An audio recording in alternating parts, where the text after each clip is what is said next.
रमेश मुकादम ग्रामोदय विचार माध्यमातून काल 23 जानेवारी 1926 रोजी शिवसेनेच्या संस्थापक अध्यक्ष माननीय बाळासाहेब ठाकरे यांचा 100व्या वाढदिवसानिमित्त शतक महोत्सवाच्या निमित्ताने उद्धव ठाकरे यांनी एक सभेचं आयोजन केलं आणि त्या सभेमध्ये समस्त शिवसैनिक हजर होते आणि सदर प्रसंगी बोलताना त्यांनी भाऊक सांगितलं की आम्ही वादळांशी संघर्ष करून आलेलो आहोत आणि बाळासाहेब ठाकरे म्हणजे माझे वडील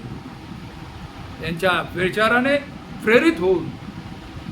आम्ही वाटचाल केलेली आहे आणि शिवसेने कशा प्रकारे वाढली आणि बाळासाहेब ठाकरे यांनी शिवसेनेच्या शिवसैनिकांना कशा प्रकारे वागणूक दिली त्यावरून दिसून येत आहे की शिवसेनेबद्दल असलेले त्यांचं प्रेम आणि अशा या वादळाशी सामना करत आम्ही आलेलो आहोत आणि हे वादळ पेलण्याची ताकद आमच्यामध्ये आहे आणि आपण सर्वांनी दाखवून दिलं आहे मुंबई महापालिकेच्या निवडणुकीमध्ये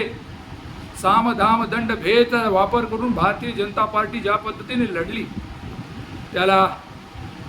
शिवसैनिक आणि मनसे सैनिकांनी कशा प्रकारे उत्तर दिलं आपण सर्व एकत्र राहिलात संघटित राहिलात आणि भक्कम अशी एकजूट मराठी माणसाची उभी करून शिवसेनेला जवळजवळ 65 सीट निवडून दिले त्याबद्दल त्यांनी शिवसैनिकांना उपस्थित सर्व नागरिकांना धन्यवाद दिले. पुढे ते बोलताना म्हणाले की शिवसेनेचा हा वारू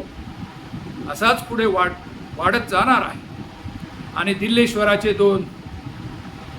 जे कोणी सरदार शहा आणि मोदी आहे यांच्यासमोर कुठल्याही प्रकारे मराठी माणूस झुकणार नाही आणि आम्ही त्याच प्रकारतेने सामान्य मराठी माणसांचं प्रश्न घेऊन लढत राहू. कुठल्याही पद्धतीनं शहा मोदी यांच्या ज्या धोरणाला आम्ही बदणार नाही आणि त्यांच्या विरोधात राहू आणि मराठी माणसाची एकजूट आणि भक्कमता आम्ही दाखवून देऊ. या मीटिंगमध्ये बैठकीमध्ये राज ठाकरे यांचं भाषण प्रारंभी झालं. मोठ्या उत्साहात